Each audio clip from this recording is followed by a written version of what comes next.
All right. Welcome in, guys. What is going on? This is the W.A.D.E Concept MMA Weekly, Episode 2. Just checking and making sure the sounds okay. Can you guys hear me? Anybody that's in the stream, can you hear me? Can you hear me? Anyone?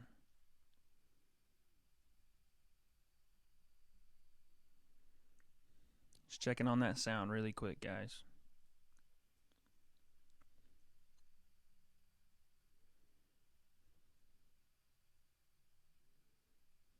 Check, check. Can you hear the sound?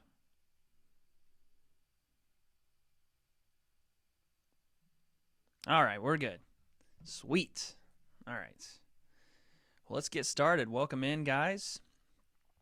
If you haven't tuned in before, this is the W.A.D.E Concept MMA Weekly podcast. What we do is talk about the week that was in the MMA news, what's coming up, anything that's really happened outside the octagon, especially some newsworthy stuff this week.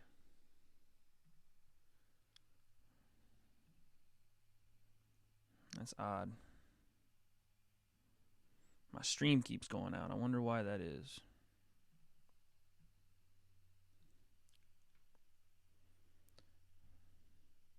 All right. So anyway, we're going to talk a little bit about what's going on in the MMA world today. And let's just jump right into it. I think that's what we should do, is just jump right into it. So first thing we're going to talk about is what's going on with UFC 218. So UFC 218 is this Saturday, December 2nd. The main card is going to start on FS1 at 8 p.m. Eastern. 8 p.m. Eastern, 5 p.m. Pacific is going to be that card. Sorry, I keep checking on my stream. It says it's not going okay. If it is, you guys let me know. If something's wrong with it, let me know. But Sam, what's up, my man? In the stream, Kelsey, thank you. Again, I'm not sure why it's stopping on me, but we'll figure it out. But yeah, so let's talk about UFC 218. The card starts off with a women's fight in the strawweight division. You got Tecia Torres versus Michelle Watterson. Both these girls have fought and lost to the champion right now, and Rose Namajunas. Tecia Torres only has one loss, and it's to Rose Namajunas. It was kind of a boring fight between those two. Rose hasn't showed, Thug Rose until recently, and then that time she won by unanimous decision, but it wasn't a runaway win or lose for either opponent. So TC is right there. Again, her only professional loss has been to Rose. She also lost to her in Invicta as well. But yeah, those have been the two major fights she's had. She's been beaten by Rose twice. That's it. Michelle Watterson also has been beaten by Rose Namajunas. Both these girls are looking to get back into that top 3 range in the strawweights. And this fight, regardless, winner will be right there. The loser is not going to drop a lot of spots. And the strawweight division is a 115-pound division, so there's not a lot there. There's a lot of girls moving up to that 125 division, the new division they're going to introduce actually Friday night with the finale of The Ultimate Fighter. So you guys want to watch that. It's going to be a new champion crowned. So that's actually going to be really cool. But this fight is kind of a fight of two different girls. Michelle Watterson, her nickname is the Karate Hottie. She does have nasty head kicks. She's got great ground game as well, but she's got that kind of dart in and out karate style. And you're going to see a lot of that this weekend. Tecia Torres, good stand-up. She has a lot of punches landed. So when she throws, she's striking efficiently. It's almost 50% of her strikes are landing. And she's not getting hit a lot either, so it's really hard to play her game and kind of rush forward at her. Same with Michelle Watterson. They both have a little bit of a similar style. Michelle Watterson more on the karate side. Tecia Torres more on the Muay Thai side. So you're going to see a clash of styles, but both people want to strike, so we'll probably see a stand-up fight. If I had to pick, granted not knowing too much about Tecia Torres and knowing Michelle Watterson, it's tough. Michelle Watterson got head kicked by Rose Namajunas and lost that fight. Tecia Torres grinded out a decision loss. I would go Michelle Watterson just because I've seen more of her, and I think in her experience, she is 14-5, but she does bring more experience to the table. She's fought a lot of fights, not even just in this organization, in her previous organizations as well, in Invicta. So she's been around, and I think that experience puts her over the edge in this fight. I kind of started off the stream without telling you guys a lot of what's been going on with my channel. So if you guys can see this, I'm going to move that over a little bit. If you guys can see that right there, the patreon.com /Wage Blemons. We just introduced that page. And what that page is a way to contribute to the channel. So if you guys do like the content we're producing here, you guys want to see more of it, go and check out that channel. We'll have some good stuff on there, some tiers for you guys. If you have a certain amount of contribution, you guys will get some exclusive content. So go check that out. But I'm sorry I didn't plug that earlier. I wanted to and get that out of the way.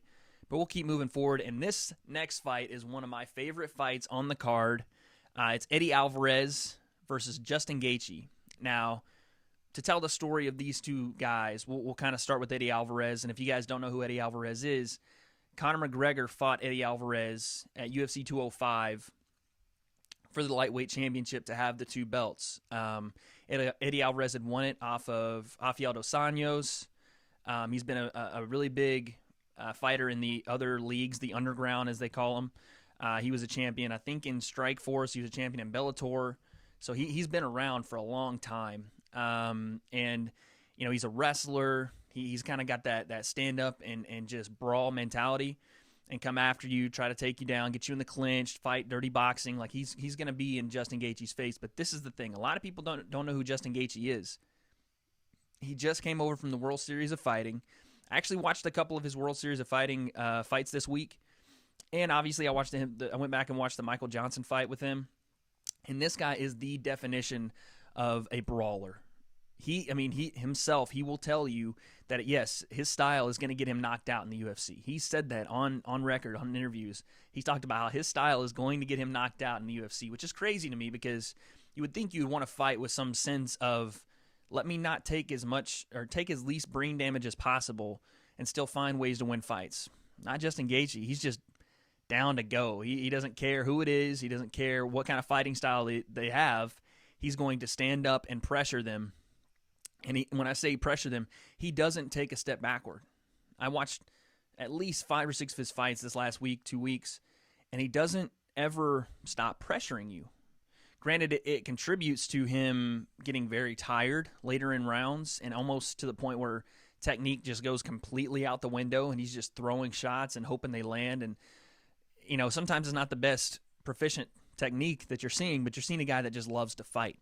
And then you're seeing another guy in Eddie Alvarez that loves to fight. So this clash is going to be one that you're not going to want to miss if you're watching this card. I'm actually live streaming the 218 card. I've decided I did want to live stream it, so we're going to do that Saturday night. This one is almost a shoe-in for fight of the night. That one and a couple of maybe the main event, but this one right here looks like it's got fight of the night written all over it. Justin Gaethje there's so much to say about the guy. He's undefeated. Granted, he just has one win in the UFC. A lot of his wins came in the World Series of Fighting. He was fighting in, some would say, lesser quality opponents. Eddie Alvarez is for real. So you win this fight. And Michael Johnson was for real. In that Michael Johnson fight, both those guys were staggered. Gaethje at one point, his legs buckled, but somehow he stood on his feet and got to the cage and kind of leaned up on it and recovered. And it's unbelievable how much punishment the man can take and just keep moving forward because his game plan is pretty simple. He doesn't really care what kind of fighter you are. Jiu-jitsu, wrestler, stand-up. He prefers stand-up because he's going to come out and throw shots at you, right? He's got great leg kicks. His leg kicks almost buckled Michael Johnson a couple of times. He's going to leg kick you. He's going to get you weak in your legs, get you weak to the body, and then he's going to come with some overhand rights and some uppercuts from hell, basically. He rocks people with these uppercuts. So it's going to be an interesting fight for you guys that love to watch guys just stand and throw. I'm not going to say there's no technique, but if this gets into the third, I don't think it's only a 3-round fight. If it gets into the third round, you're going to see a very tired Justin Gaethje and possibly even a very tired Eddie Alvarez winging shots and going for that knockout. That is the game plan from Justin Gaethje. He has said it many times. The only game plan he has is to come in and knock fools dead. Stand-up guy. I mean, at least he tells you what it is, and to be able to admit that at some point you're going to be knocked out is a crazy thing to think about because he doesn't give any sort of caution to the wind of how he fights. He comes in. Another thing he does, I noticed, is when he's fighting, he covers up a lot. Boxing style, he'll put his hands up and cover up. But not only that, but he'll lean and roll like a boxer would. But in MMA, it's a little different, because if you're rolling and you're bending down to try to avoid shots, you're bending down right into knees and high kicks and uppercuts. And he's been caught with a good amount of them. He's been caught with big-time kicks. He's been caught with uppercuts. Been wobbled even in the World Series of Fighting. He had 2 great matches, or great fights. He got wobbled 4 or 5 times, but never put down. He's got a chin of granite, at least for now. He's a young guy. He's only 28. So it's going to be an interesting fight. Eddie Alvarez was on the Ariel Helwani show, I think yesterday or the day before, and he was talking about getting back to that Bellator Eddie Alvarez, the underground king Eddie Alvarez, the guy that came in there winging shots, not caring really too much, and not being too technically proficient, that he forgot about that dog in him. That's what he calls it, the dog inside him that really comes out and tries to feed on that opponent. So and he basically, he was talking about the fight, and he just said he quit giving I'm not going to say the word, but he quit giving an F about the fights. He quit caring so much, because I guess when he cared less and he could be more open and more loose in the fight, when he can throw his shots and let his hands really go, is when he does better. And that's in his own words. So you're going to see 2 guys that absolutely start throwing hammers, and I cannot wait. It's going to be a great fight. I guess if I was going to go ahead and pick someone, rep that TriStar. Oh, yes, sir, that TriStar, son. Jacob letting me know that this Tennessee, hey, look, I know you guys know about the Tennessee football program. I stand behind my program. I stand behind my state. Shout out to Tennessee. I thought he was talking about something else. I thought he was talking about TriStar with George St. Pierre. I was like, how does Jacob know? Anyway, back to the breakdown here. If I was going to give a prediction on this fight, I would say, I've seen Eddie Alvarez get wobbled and finished. I mean, Conor made him look like he was from a different planet. It looked like Conor was from Mars in that fight, and Eddie Alvarez was just trying to figure out how to walk straight. Like, it was such a mismatched fight. If I was going to give anyone the nod on being able to survive rounds and survive punches, it's tough. I think Eddie Alvarez, being a veteran, he's taken more shots, and that chin's probably not as strong. So why not? I'll go Justin Gaethje by 2nd round TKO.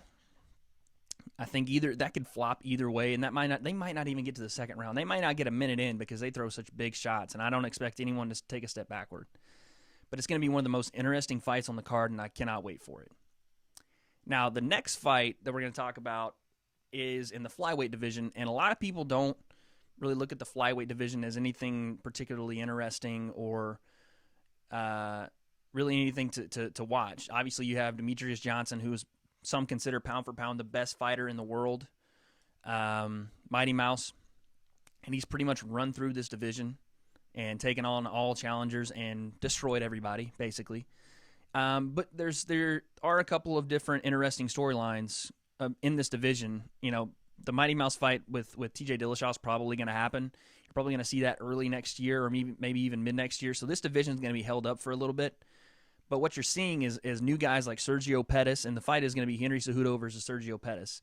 You're seeing these guys kind of rise and get better as they get older. Sergio Pettis, I think, is only, I want to say 22 or 23. Maybe he's like 24, 25, but he's a younger guy. Henry Cejudo, some very interesting stuff going on with him. So you see guys that are coming up in this division, and granted, DJ is already beaten Henry Cejudo. Hasn't fought Sergio Pettis yet, but these 2 guys are obviously fighting for that next contender to DJ's belt, or if TJ wins this fight with him, then TJ's belt. But I think a lot of people just kind of write off the 125 division as, oh, well, DJ's just cleaning folks out left and right, and any contender they don't really care about. Well, this fight's a little interesting, because you're seeing when Demetrius Johnson beat Henry Cejudo, it was a different Henry Cejudo than what we're seeing now. And what I mean by that is Henry Cejudo, if you guys don't know, was an Olympic champion in wrestling. In 2008, he won the Olympic gold.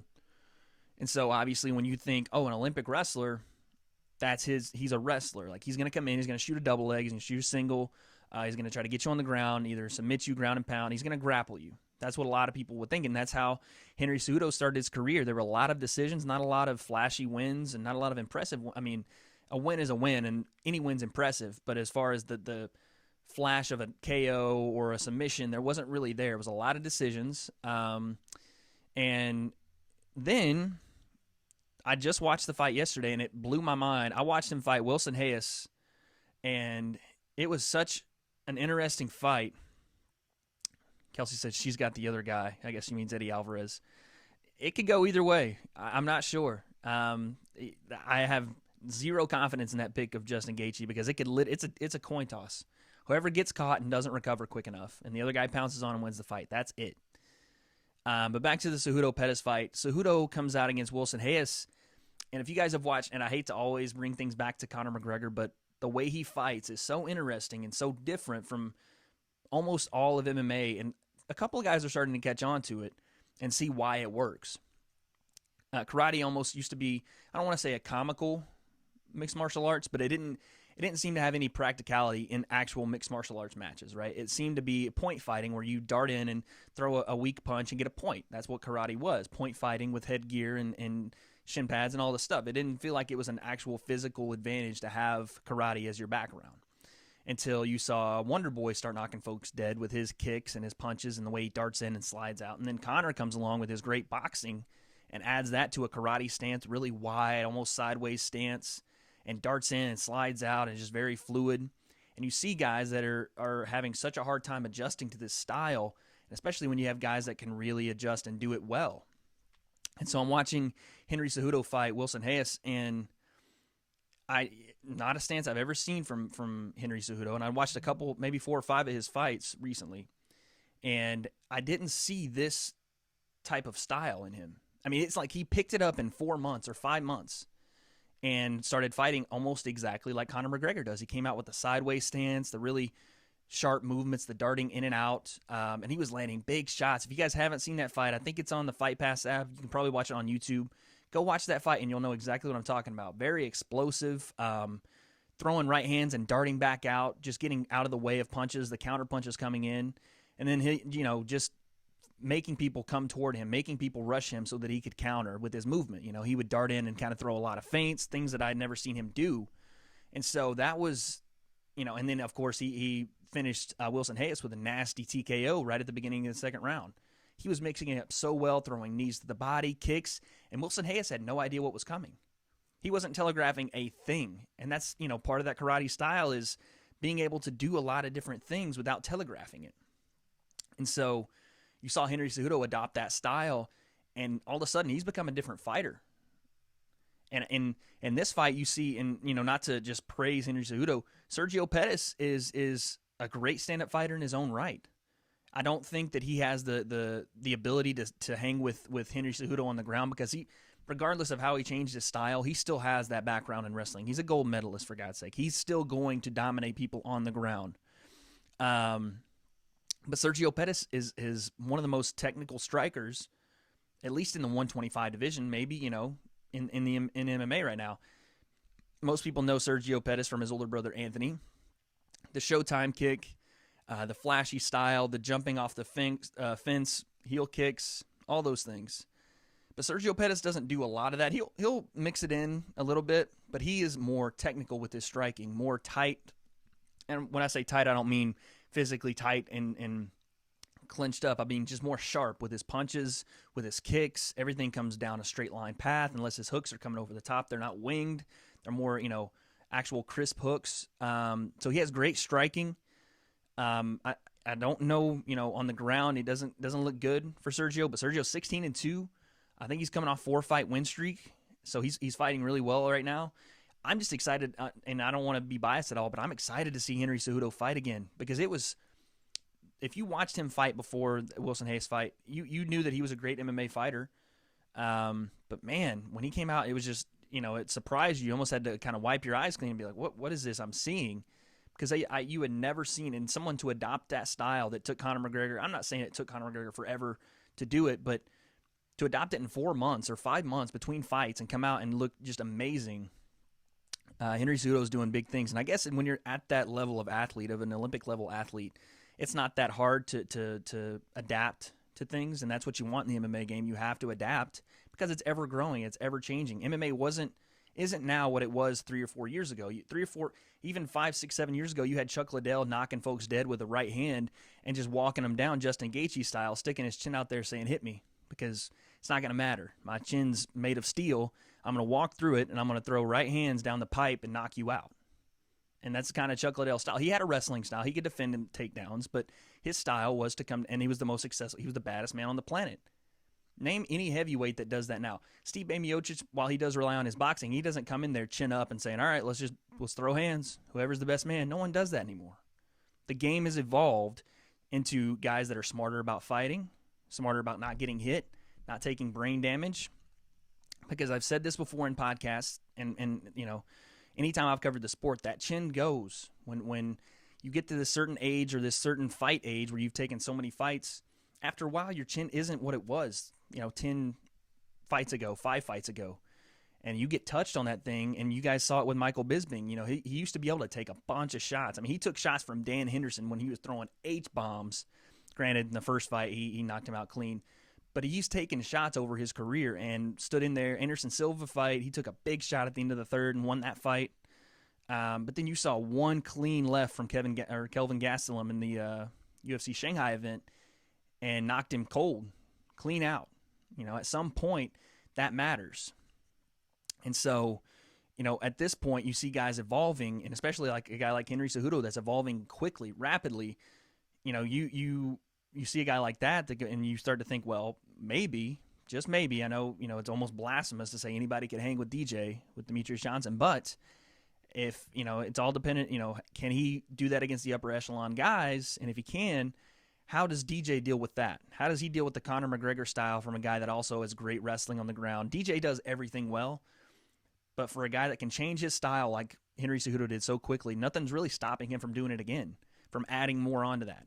So I'm going to go with Henry Cejudo in this fight. I think he's going to really show people that he is for real, and this style is something that he's adopted and probably improved even since the last fight with Wilson Hayes. I will say it's tough to call a knockout in the 125 division. You really got to catch a guy clean. But Henry Cejudo does have some heavy hands. I will say second round.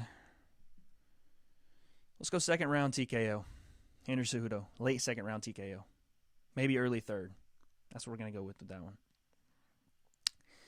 And then we move into the co-main event. And if you guys don't know about this guy, either of these guys I'm about to talk about, but one, the UFC has basically strapped a rocket on his back in hopes that he's going to be the next savior of the company because he looks like it. He fits the part. He fits the look. He's, in his fights that he has had so far, he goes out and knocks people dead. He's got massive power. And of course, I'm talking about Francis Ngannou versus Alistair Overeem. This is in the heavyweight division, so these are the big boys. These are the guys that you pay to see on pay-per-view. Francis Ngannou is so young, so young in MMA. He's only been practicing MMA for 4 years now. His story is amazing. We'll have to get into his story in more detail at some other point because if I took all the time to tell his story right now, it would be the entire podcast. But basically, he grew up in Cameroon, really, fairly poor family.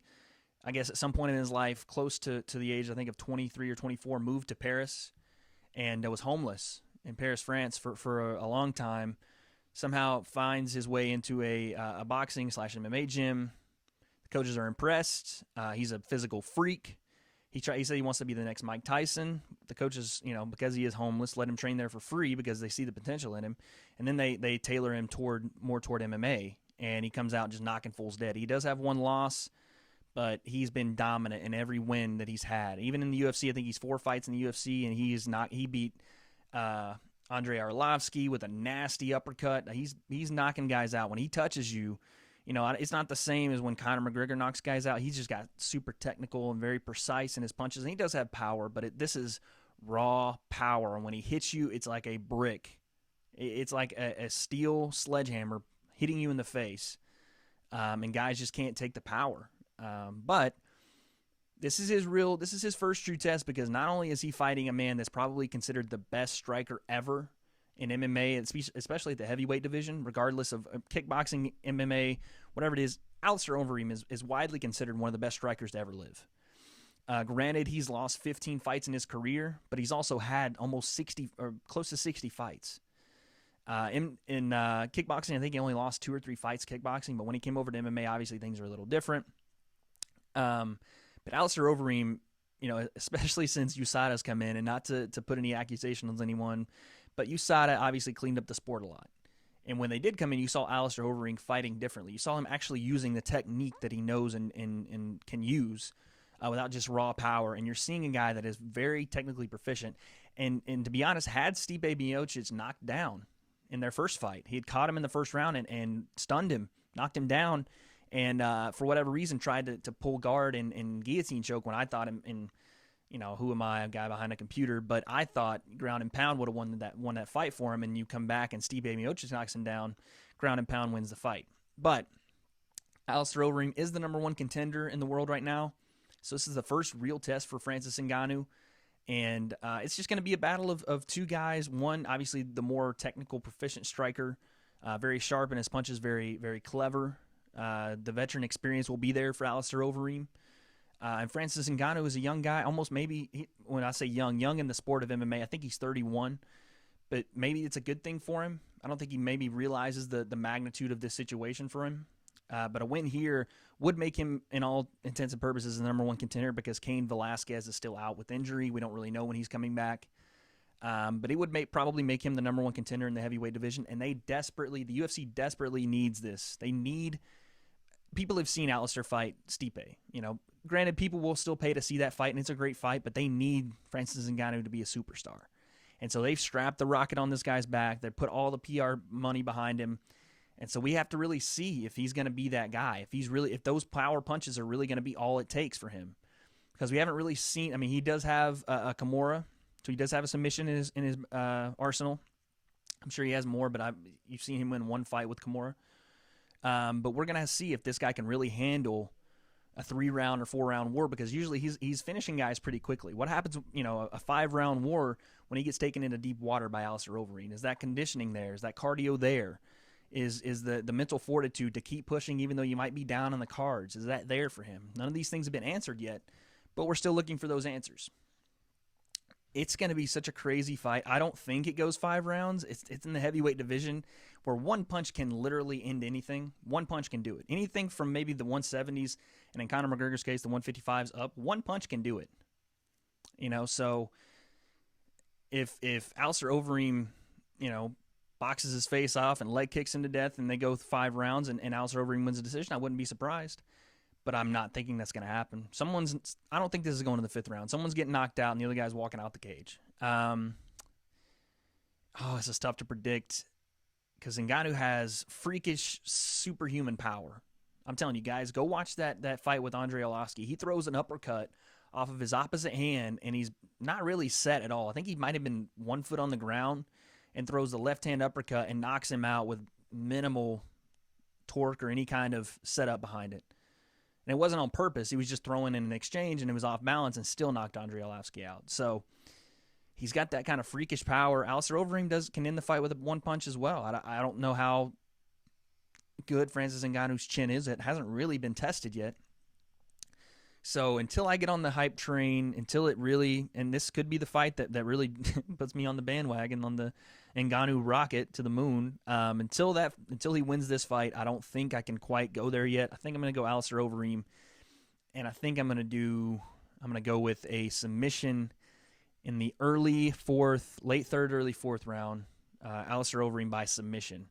I know it might sound wild with the heavyweights, but I think what happens is he just accumulation of strikes, accumulation of body kicks, strikes to the head, takedown, rear naked choke, guillotine, something around those lines. I think Francis Ngannou, when put in those situations he hasn't been in yet, I don't know how he'll respond, and I think Alistair Overeem will get it done.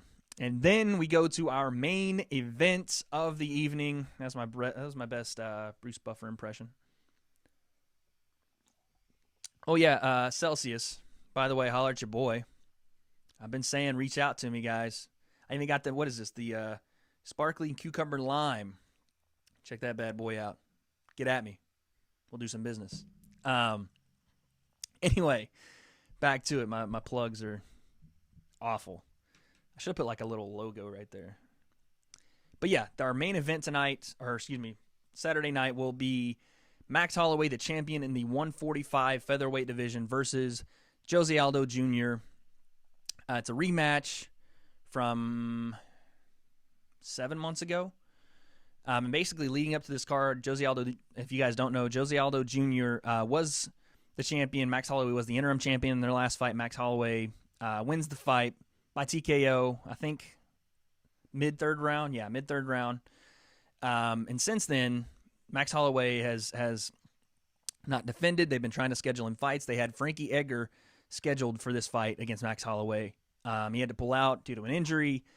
And this is the interesting thing about this fight is Jose Aldo Jr. has not fought for anything other than a title in the last 10 years. Think about the pressure that you have to be under to always be fighting either to defend, to gain, to regain, to unify a title.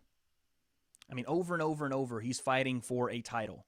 The pressure that man has been under for so long is got to be enormous. And he's always held that title until Conor McGregor took it off of him. Then he fought again and won it back.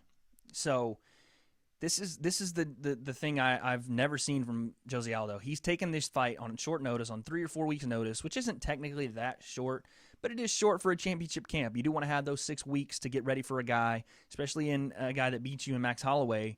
That really kind of, I don't want to say, because it's tough because Jose Aldo, I thought, was winning the first 2 rounds in the fight. They were close, especially the second round, but I thought Jose Aldo was landing bigger shots. Was more explosive, controlled the pace. But when a guy, I don't want to say outworks you, but comes back in the way that Max Holloway did and started landing big shots and dropped Jose Aldo, get on top and ground and pound and wins the fight, it's tough to come back, especially on short notice, and say, I want to fight that guy again. Granted, Jose Aldo is probably confident from the way he handled Max Holloway in the first 2 rounds. He didn't win those rounds unanimously, or some people might have had back and forth. That was just my opinion. I thought he won the first 2 rounds in that fight. And I said this on the live stream the other day. I don't know why people act like there's no chance for Jose Aldo in this fight. That was a close fight. Their last fight was very close. I'm talking razor-thin margins. If that goes 5 and they keep fighting back and forth like that, I don't know who that fight goes to. In my opinion, if that fight would have kept going the way it was, you give that fight to Jose Aldo. Landing bigger shots, controlling the pace, leg kicks. I didn't see all that from Max Holloway. He looked like he was out of rhythm at certain points, but Max Holloway, being just as game as it gets, comes back and starts, and it really has a will you can't break. And I guess a face you can't break, because he was eating some punches. But so this fight's a little interesting to me. You've never seen Jose Aldo take a short notice fight like this. You've never seen him look like he's so excited, like he's been in his title defenses. It's almost been a chore for him. He's had to defend his title, and he defended it 10 times. He was the title holder for 10 years. And so you're seeing a guy and Max Holloway tried to say the hunger wasn't there for Jose Aldo. He didn't know why he was taking this fight. He's not hungry like he used to be. Well, the fact that he's taking the fight tells me all I need to know about how hungry Jose Aldo is. Short notice fight, he never takes short notice fights. Always likes to be completely prepared for his opponent. Taking a short notice fight, looks just more loose. Looks like he's a contender, Jose Aldo, again. Not just champion God of Brazil, Jose Aldo, because trust me, down in the Vazelas in Brazil, they love him. They treat him as a god, and so I think it's kind of a weight has been lifted off of him to go back and really fight for his title again. I think he's enjoying MMA again, because for a while he wanted to go off and box like Conor McGregor did. But I think that this fight, could very well, we could see a new champion. Jose Aldo is still, for MMA. He's an older guy. He's still relatively young. I think he's around 34, 35. He's still got time in that division. Max Holloway is still really young. I think he's only 24, 25. So he'll be there for forever. But this fight's going to be interesting. You're going to see 2 guys. Jose Aldo's got nasty leg kicks. He didn't really throw them in the last fight. Not as much as he should have. He threw a couple and they landed and they hurt him. They hurt Max Holloway. But he's going to, I assume he would throw more this fight, because his leg kicks, break guys' tibias and fibias. Like they're legit leg kicks. They're soccer kicks to someone's leg. Think about a baseball bat swinging at your tibia, at your calf, and just snapping your leg. That's the kind of power you're getting with Jose Aldo. And so I think this fight's going to be a lot closer than people are giving Jose Aldo credit for. And I think that for Max Holloway to win, he's got to be a little bit smarter in the first couple of rounds as far as, don't fight Jose Aldo's pace. Jose Aldo will, have these blitzes every once or twice where he shows his speed advantage is far superior to almost any other fighter in MMA. He has a significant amount of speed and explosion and fast twitch fiber that he can capitalize on. And Max Holloway is just going to have to avoid that, implement his boxing. He's talked about his ground game being superior, is just as good as Jose Aldo's. We'll see. I haven't really seen him have to use his ground game or his grappling much. We'll see if Jose Aldo decides to maybe take that to the ground. He is a black belt, so it's going to be an interesting fight. I'm excited for it. I don't know. I think I'm going to surprise a lot of people, but I'm going Jose Aldo. I'm going Jose Aldo by... I've seen Max Holloway get beat. I haven't seen him be stopped. I'm sure he has been. I just haven't seen it. So I would go Jose Aldo either by late round submission or decision. I think Jose Aldo can rock him over and over. I don't know if he's going to be able to stop him, but I just think the accumulation, like we were talking about earlier with Alistair Overeem, the accumulation of shots and taking Max Holloway deep into the fourth or fifth round. And we'll see, because Jose Aldo used to be the guy that was the best fighter in the world for 3.5 minutes. We'll see if he can go those 5 rounds and stay with it. He did against Chad Mendez in the second fight. So we'll see. I expect a very, very explosive, very eager and excited Jose Aldo to come out. And I'm probably totally wrong. I'm going to get roasted, but I think Jose Aldo wins a decision or submission. Not anything against Max Holloway. I think he's a gangster. I think the guy is going to reign over that division for a long, long time, but just not tonight. I think Jose Aldo gets his belt back. I think they rematch, and I'm not sure what would happen after that. But those are my picks for the UFC 218 card. It's going to be one of the best of the year. It's not going to top 217 because I don't think any card for a long, long time is going to top 217 unless Conor McGregor's name is on it. It's not like a Conor McGregor fanboy, but that just is what it is. He's the biggest star in MMA, and without him, that card you will have to have 3 or 4 title fights on a card to top the 217 card. And speaking of Conor McGregor, we'll segue right into what happened this week. Of course, if you guys haven't heard, Conor McGregor has been kind of going off the rails a little bit lately with the Bellator incident and just some other things you hear about with his partying and things he's doing outside of the octagon, which you never want to hear about with a young guy. And I've talked about this and harped on it. So we won't get into all of that, but what we will talk about is kind of what happened this week. So apparently this was a couple of nights ago. There were kind of rumors circulating around that Conor McGregor had gotten into a bar fight in South Dublin, I think. And there were some pictures on Facebook and there were some things online. Nothing really credited to an actual report, just hearsay through social media accounts and things like that. Basically, what's happened, there's 2 sides of the story. Apparently, Conor McGregor was out at a bar. One of his friends had gotten into an altercation with a gentleman that apparently is working with one of the Irish mafia. And when you hear those things, obviously, it's not the best crowd for Conor McGregor to be around. But apparently, this friend had been a friend for a long time. And had just gotten down the wrong road, and Conor McGregor came down there to help him out, I guess, is one side of the story. And Conor McGregor goes in. Obviously, there's a scuffle, and I think in the ensuing scuffle, his friend's dad is there and gets hit during the fight. I think Conor McGregor obviously throws the left hand from Ireland, and I think he hits the friend's dad, and a lot of people saw that and were like, well, this guy, what a jerk, what a this, that. And, it kind of blew up a little bit over social media. There's been no police report filed by anyone.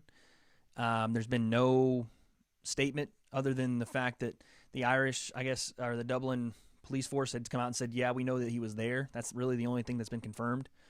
But if you're looking at the story as a whole, because, I don't know what happened and how it went down. We're just, it's social media hearsay.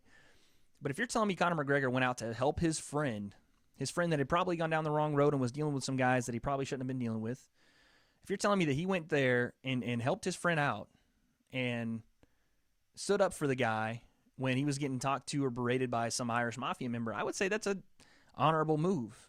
I would say that, okay, say what you will, probably not the best situation for you to be around. I mean, you're Conor McGregor, you got $100 million. For sure, just tell someone to go help, your friend out. But I get it. He's loyal. He wants to be there for his friends. But again, it's when you start dealing with underground kind of gang stuff, that's stuff you don't want to get into as a mainstream fighter. But then also, if that wasn't the case and he was down there just hitting guys left and right and just acting a fool in a bar, either way, the way Conor McGregor is, anything that he does is going to get reported on. And most likely, if it has the words fight and bar in the conversation with Conor McGregor, it's not going to be a positive light he's painted in, right? So regardless of what actually happened, whether you believe he was there with his friend, whether it comes out that he was there to just slap some guys around in South Dublin and get a pint, it doesn't really matter. What matters is how the public sees that when they see Conor McGregor in a bar fight. It's not a good thing. And for the UFC, I don't really know how you punish him. And Dana White actually has addressed a couple of things with Conor McGregor, and this being one of them. He said he didn't think it was true. And if it was true, that because Conor McGregor is so big, you would see it everywhere.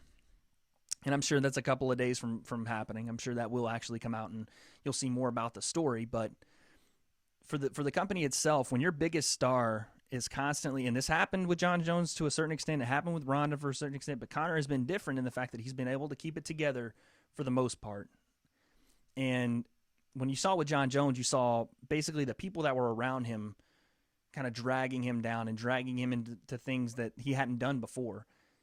But in this case, and I don't know the actual case, but I'm sure everyone at some level of success, when you have $100 million, when you have $1 million, whenever you have that amount of money, you're going, and I don't want to call people leeches, but you're going to have people that tug on you, and all of a sudden you have cousins from nowhere that you never heard of that are talking about, hey, family, what's going on, by the way, So for Conor, I don't know if that's the case. I'm sure it is.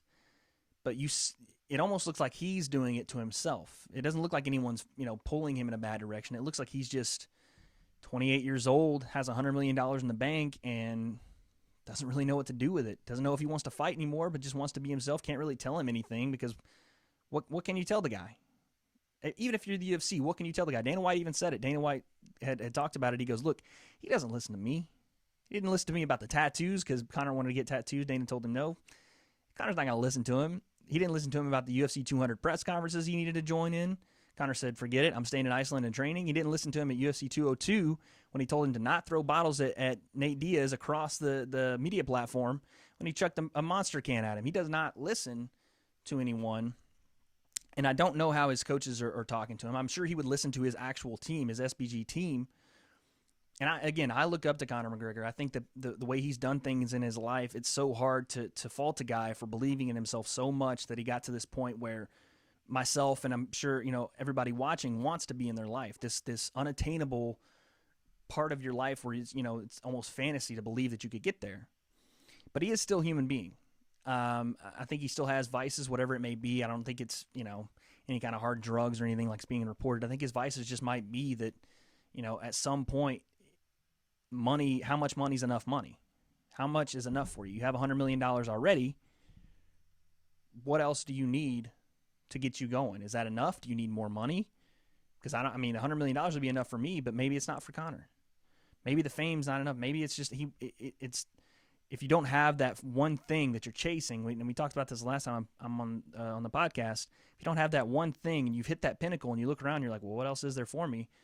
You start to kind of unravel a little bit. So, and Dana White also talked about Conor McGregor defending his belt. Is he vacating? What's happening? He hasn't defended for a year, a little bit over a year now. What is happening? Dana White has said that they're coming out and trying to make a new deal with Conor. But then he said something very interesting, and I wanted to touch on this really quickly. So for the people that don't know, Conor McGregor took a boxing fight, made $100 million. There was a possibility, I think anybody that watches the sport, there's a possibility at that point of Conor never fighting again in any sport, never fighting again, because once you make that $100 million plus whatever he's making off his notorious whiskey and his August McGregor suit line and his promotion company and whatever else he's got going on, he's made money that's going to set him up for life, right? And so from a general consensus, the MMA community always has this thought, as soon as that fight was made and happened, my thought, and I'm sure a lot of other people was, he might not ever fight again. It's a small thought, it's something where, yeah, he'll probably fight because it's Conor McGregor. He's a fighter at heart. He wants to defend that belt. He earned that belt. So I know he wants to defend it. As a fighter, that's what you would think. You would think he wants to defend that belt regardless of how much money he's going to make. Financially, is it smart? Who knows? I mean, you're taking probably a fourth of what you made in the Mayweather fight to go defend that belt against a killer in Tony Ferguson. So probably not the most financially smart. But as a fighter, Conor is still that has that dog in him, that fighter that really wants to defend his belt. So we always thought, okay, maybe he might not defend it. He might never fight again. He probably will, but he might not ever. Well, yesterday, Dana White, who this whole time, through the McGregor fight, through the Mayweather fight, even after the Alvarez fight, talked about Conor will fight anyone, anywhere, at any time. He's going to defend that belt. After the boxing fight, yeah, he'll come back and he'll defend. And then he talked about Conor telling him how he wanted to fight Khabib Nurmagomedov in Russia, how he wanted to come back and defend his belt at 155. Well, yesterday, it's not what Dana White said, but it's that Dana White said it, right? Yesterday, Dana White is telling, he's doing a media scrum, talking about Conor again and saying, look, guys, we're still in that stage. We're trying to renegotiate with Conor, but we're still in that stage where Conor may never fight again. And to me, I reacted as if, okay, well, we kind of knew that, but here's the headline. It's not that Dana White, it's not that what he said, but it's that Dana White said it. Because Dana White this whole time has been in Conor's corner as the proponent for, yes, Conor's going to defend that belt, and he's the closest guy to him, at least the closest guy that'll talk to media. Dana White probably has his own, obviously he spins stories, he does things so that he can help his company out. But with that being said, for Dana White to come out and say, we're still trying to work out a deal, we're in that stage where we don't know if Conor McGregor will ever fight again. That should at least a little bit set off the red alarm, especially for the UFC, because now your cash cow, in a sense, your biggest fighter is by your president stating he might not fight again. It's starting to say, okay, well, if he's gone, then who's going to make us this $4.2 billion that we got to pay back? And when your president says that your biggest fighter might not ever fight again, you kind of look at it and say, well, do we regret having him go and fight this $100 million boxing match? Because now, yes, we made a cutoff of that fight, but now we might have sacrificed a one fight for maybe 5 or 6 more that he could have had in the UFC and would have made, quadruple what we made in that fight. So as a company, I'm not sure what the UFC does with that. As a fan, for me to hear it, and being the Conor McGregor fan I am, it's a little somber. It's a little disappointing to hear. But you can't blame Conor for not wanting to fight again. Who wants to get punched in the head for $10 million when you just made $100 million for getting he got boxed up by Floyd Mayweather, but he got him $100 million from it, and it's not nearly as dangerous as going in there and getting heel hooked by Tony Ferguson or smacked around and then Darce choked. It's not the same. And so if you're Conor McGregor and you're not, there's a possibility, and there is a possibility, Dana White is the closest guy that will talk to the media, and if he's talked to Conor and there's that maybe factor, that's definitely a possibility now. So for the UFC, I don't know where you go from there. I don't know if Conor never comes back. It'll be disappointing. For the UFC, it'll be very disappointing because you're losing out on hundreds of millions of dollars off of revenue off that one guy. So that was a little bit alarming. I just took from that to actually see, to kind of step back and go, wow, Dana White's actually saying it now. And not that Dana White has never lied before. Dana White lies all the time. He lied when he said Conor McGregor, was going to come back and defend right away, and he hasn't done that. So, and they're working out a deal with Conor. I think the deal is now, when you go forward with a guy that just made $100 million and can pretty much do what he wants, how do you get that guy to come fight for you again? Conor says he wants a part of the pie or a piece of the pie, which means he wants to co-promote with the UFC. I really doubt that's happening. If they gave that to Conor McGregor, the other fighters would either strike, they would feel like they just got spat in their face. Like you can't just give the guy the whole pie, and they're damn near close. There's one little sliver left that they're sitting aside for everybody else, and Conor's got about 99% of this thing wrapped up. So you give them that other 1%, these fighters are going to lose their minds. So I'm not sure what you do going forward, but here's what it is. All right, enough Conor McGregor talk. I know we talk about it every podcast, but he makes things fun, man. He gives me, an avenue to talk about things because the guy is just all over the place. I didn't even mention, so, the whole thing they didn't use Conor McGregor's name in a lot of the headlines. These news outlets from South Dublin kept calling him the celebrity that was there at the pub, or the celebrity out at the bar. And on his Instagram yesterday, he makes like a 2-second or 3-second video of him just opening his eyes like this, and under the caption it said, the celebrity. So Conor McGregor makes things fun, man. He likes to rile people up. He likes to get under people's skin and kind of get the conversation going about this guy. He knows how to stay relevant. He knows how to stay in the headlines, and he's doing that. So, what can I say about the guy? You go out and smack a couple dudes around for your buddy, not for your buddy, whatever it was. He's making things fun. But regardless, let's move on really quickly. We're about 55 minutes into the podcast. I'll go for maybe 5-10 more minutes. We'll get you guys out of here, and we'll get you set up for the UFC 218 card, which is going to be amazing.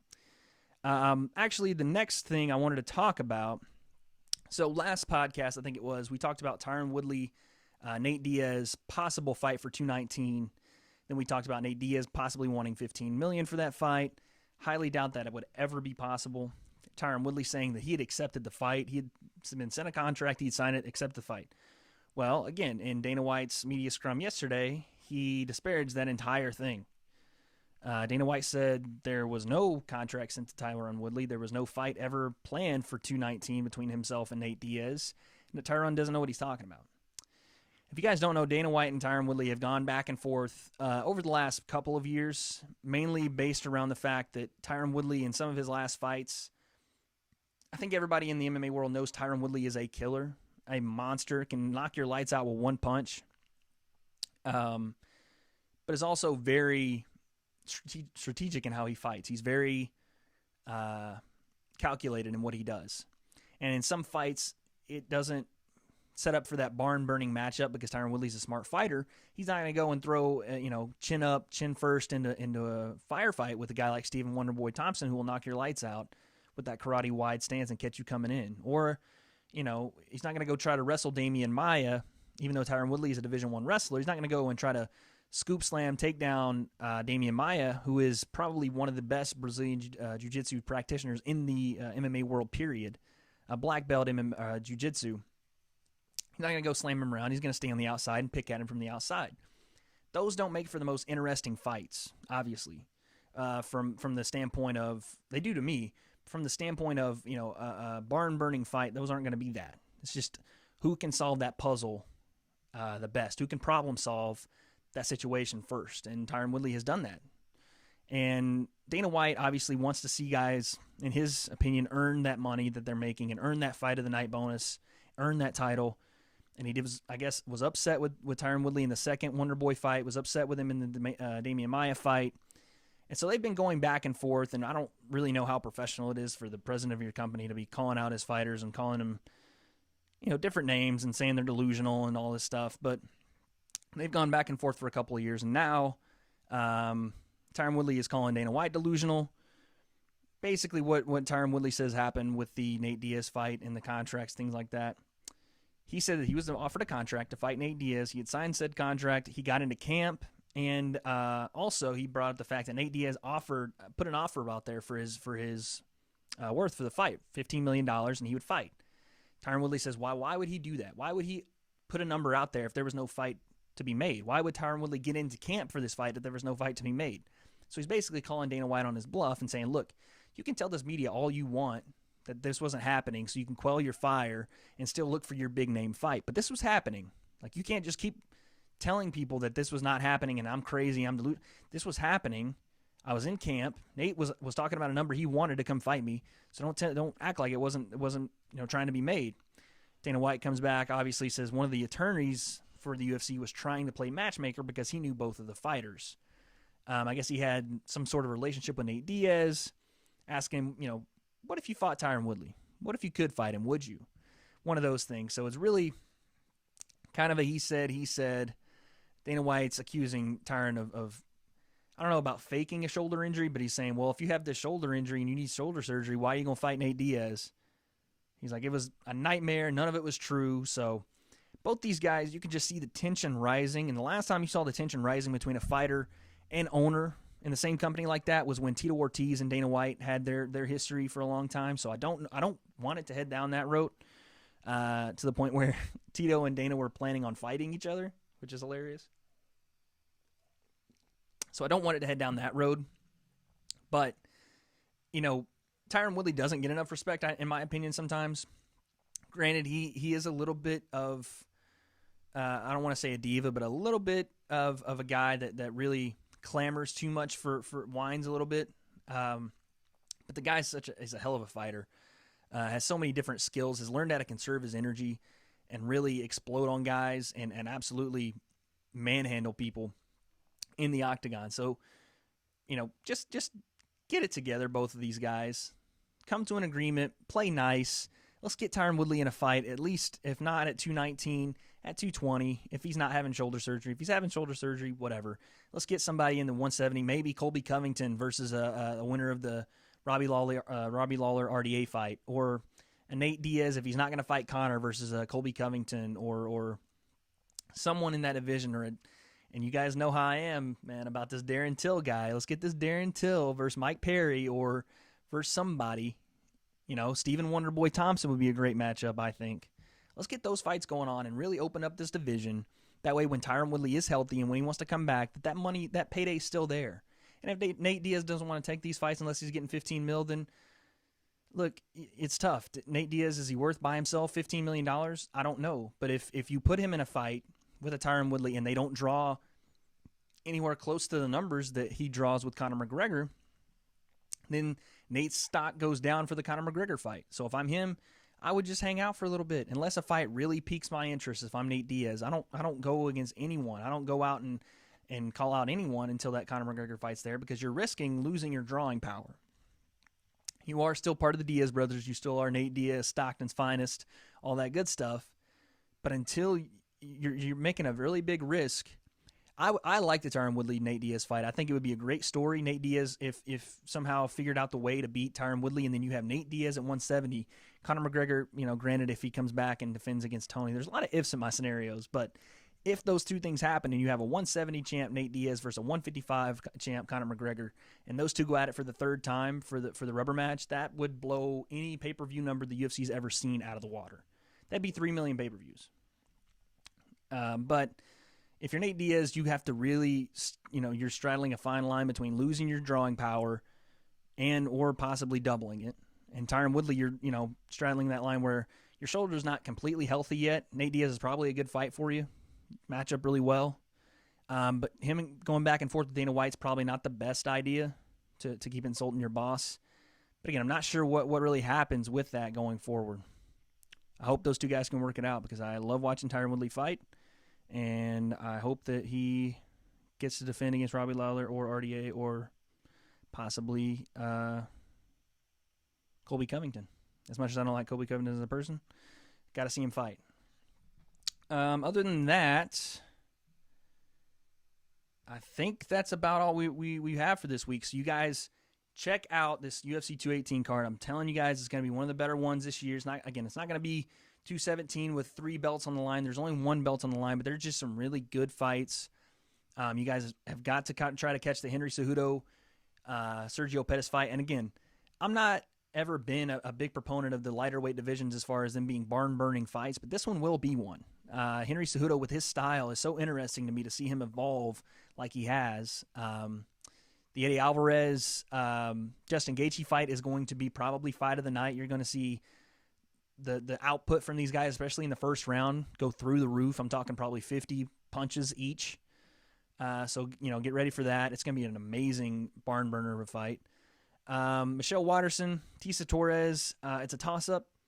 Both great stand-up. Michelle Watterson, the veteran. Tisa Torres only has 1 loss, and that's to the champion in the division. So the winner of this fight is going to be probably in line for that next title shot if Joanna doesn't get her rematch, which Rose Namajunas is kind of backing off of giving her that rematch now. So that division's wide open, and I think those girls are happy, obviously, are probably licking their chops that Rose is the champ, because Joanna had cleaned out that division, cleaned it out. So these girls now are looking at Rose and saying, okay, well, maybe the division is a little bit open, even though both of these girls have lost to Rose. You never know what could happen in the second or third fight. So both these girls trying to get up in that top 3 range. We'll see what happens. I got to go with the veteran Michelle Watterson there, but check those fights out. Check out the heavyweights throwing bombs. Francis Ngannou has got the superhuman freak strength. We'll see how he handles Alistair Overeem, who's, like I said, more sharp, more technically proficient. We'll see how that goes. We'll see if he can, survive a 5-round fight if it is to go that far. And then the main event, you got Max Holloway, Jose Aldo Jr. Jose Aldo Jr. looking very hungry, in my opinion, looking ready to bring that title back, more relaxed, more loose. You see him always, so determined and really seeing it, I don't want to say as a chore, but seeing it as a job to defend that title. It looks like he's actually having fun again in MMA, and it looks like he's having fun fighting again and bringing back the love that he had for the sport. So I do expect this to be a great fight. Jose Aldo won the first 2 rounds before getting stopped in the first fight. So look for him to come out aggressive. I think he's going to win that fight with a late round submission or decision. But that's all, guys. Let me know if you guys have anything else you want me to talk about before the week's over. We're going to do a live stream of the actual fights. So Saturday night, I'm going to be starting at 8 p.m. Eastern time. You guys can watch me. It's a live stream reaction. I'm not going to be showing the actual pay-per-view. Can't do that. It's illegal. But you guys can come watch it with me. It's going to be on the Fight Pass app. We're going to have a great time. It starts 8 p.m. Eastern is the prelim card on FS1. And the pay-per-view is going to start at 10 p.m. Eastern on pay-per-view. So thank you guys so much for watching. This has been the W.A.D.E Concept MMA Weekly episode number 2. Tell me how you guys are liking this. If you do like it, let me know by leaving a comment, hitting that like button, subscribing to the channel. We're also on Patreon now. Let's see if I got this right. Am I going the right way here? Yeah, right there at patreon.com/Wade Plemons. If you guys like the show and want to contribute, I'll never ask you to, but if you do want to, that's where you would go to contribute and help the show out. Subscribe to us on iTunes, on Stitcher, on SoundCloud. I'll have the audio up for this one. I had slipped in the last couple of live streams we did, but I will have the audio up on iTunes for this, so go check us out there. Thank you guys so much. This has been the W.A.D.E Concept, where we are debating everything. Thanks, guys. See you next time.